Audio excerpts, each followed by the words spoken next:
Sir अगला सवाल जिग्नेश पटेल भाई ने पूछा है। जिग्नेश भाई कह रहे हैं विवेक सर लीडरशिप फनल 2-3 महीने बाद तो फिर से हो जाएगा। तो इस बार अगर मिस भी हो गया तो अगली बार ज्वाइन कर लूंगा क्योंकि अभी फेस्टिवल सीजन आ रहा है। हम्म। तो अभी क्यों आना है, ऐसा उनका कहना है मतलब। तो मर्जी है उनकी, जीव स्वतंत्र है। बताओ अभी, हम कौन से कह रहे हैं अभी आओ आप। बताओ, इसमें क्या है, जीव स्वतंत्र है।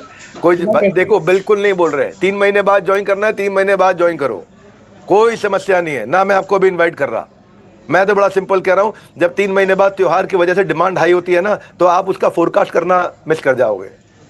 जब त्योहार का टाइम आएगा, दिवाली आएगा, उस टाइम पे जिस समय आपको डिमांड फोरकास्ट करना था, तो आप उसकी इन्वेंट्री प्लानिंग मिस कर जाओगे। आप या स्टॉक आउट कर जाओगे या ओवर स्टॉक कर जाओगे। ओवर स्टॉक का नुकसान तो पहचान लोगे, स्टॉक आउट का नुकसान तो कितना बड़ा जहर है आपको समझ ही नहीं आएगा।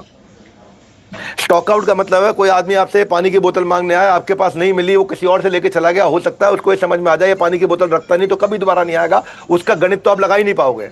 आप 3 महीने बाद क्या 6 महीने बाद आओ, जो उसके बाद जो सीजन आने वाला है आप उसका भी लाभ नहीं उठा पाओगे।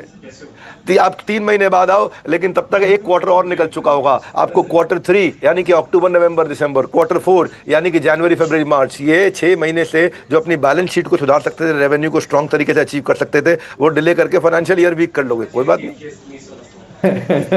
फेस्टिवल में ऐड प्रमोशन कैसे करना है, उस फेस्टिवल में मार्केट को कैप्चर कैसे करना है, अभी नहीं सीखी, उससे मैं नहीं कर पाया, आपको कॉम्पिटिटर कर जाएगा, कोई समस्या नहीं है। राइट समय में राइट ब्रांडिंग नहीं हुई, मैं वैल्यू क्रिएट कर रहा हूं, मैं कोई माल नहीं बेच रहा। ऑपरेशनल एफिशिएंसी आज नहीं कर पाए, प्रोसेस को स्ट्रीमलाइन नहीं कर पाए, कैश फ्लो ढंग से हैंडल नहीं कर पाए, तो जिस समय सीजन आएगा तो सीजन के साथ कियोस भी आएगा। लीडरशिप फनल आपको सिस्टम इंप्लीमेंट करना सिखाता है, जिससे प्रोडक्टिविटी आती है। तो आप 3 महीने बाद आओ, जो कस्टमर आया आप उसको लॉयल बनाना नहीं सिखा पाए, तो एक बार आया दोबारा नहीं आएगा। त्योहार में कस्टमर बहुत ज्यादा शॉपिंग करता है, और अगर सही से रिटेंशन स्ट्रैटेजी नहीं सीख पाए तो लाइफ टाइम वैल्यू नहीं आएगा, क्योंकि 3 महीने बाद वो मौका चला जाएगा। तो भैया मेरे को ना ऐसा नहीं है, आपने कितनी बार लाइफ में सोचा होगा कि काश मैं मैकेनिकल की जगह कंप्यूटर साइंस ले लेता, बात बन जाती। काश टाइम से उसको आई लव यू कह देता तो बात बन जाती। काश उस वक्त ये कर लेता तो बात बन जाती। काश काश, अरे मैं आपको आकाश पे ले जाना चाहता हूँ, आप काश काश काश कर रहे हो। हाँ?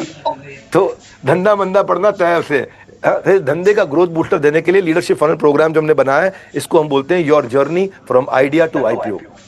आप 20-30-40 करोड़ रुपए अगर ठीक पैठ पे ले आते हो ना, और आप सीख जाते हो सारे फ्रेमवर्क्स और इंप्लीमेंट करते हो, तो पहला एसएमई आईपीओ से आसानी से आपको कैपिटल भी रेज कराते हैं। इसके कितने सारे तरीके हैं, आज भी तो बहुत सारे लोगों को यही नहीं मालूम कि ओसीडी होता है। एक ओसीडी क्या होता है, ऑप्शनल कन्वर्टेबल डिबेंचर।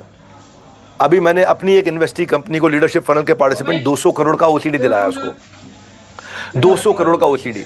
हाँ, जिसको उसे तुरंत वापस ही नहीं करना है। वो जब 4 साल बाद आईपीओ में जाएगा, उस समय जब पैसा आएगा तो चाहे तो वो पैसा वापस करे, चाहे उसको इक्विटी में कन्वर्टेबल डिबेंचर बना दे और साथ में इक्विटी स्वैप करके फ्री हो जाए, 1 रुपया वापस नहीं करना 200 करोड़ में से। लेकिन लोगों को ये चीजें मालूम नहीं, उनके पास ना वो विजन ही नहीं है, वो गले से बाहर नहीं निकलना चाहते, सिखाने वाला कोई नहीं है आजू बाजू में। अच्छा, हर आदमी आता है यूट्यूबर बन जाता है, बहुत बढ़िया से बताता है भाई ऐसा। फ्रेमवर्क्स होने चाहिए। मेरे को एग्जीक्यूशन पसंद है, मुझे कुछ पसंद नहीं। जिसने अटेंड किया वो जानता है, विवेक बिंद्रा का मतलब है एग्जीक्यूशन। काश काश नहीं, आकाश।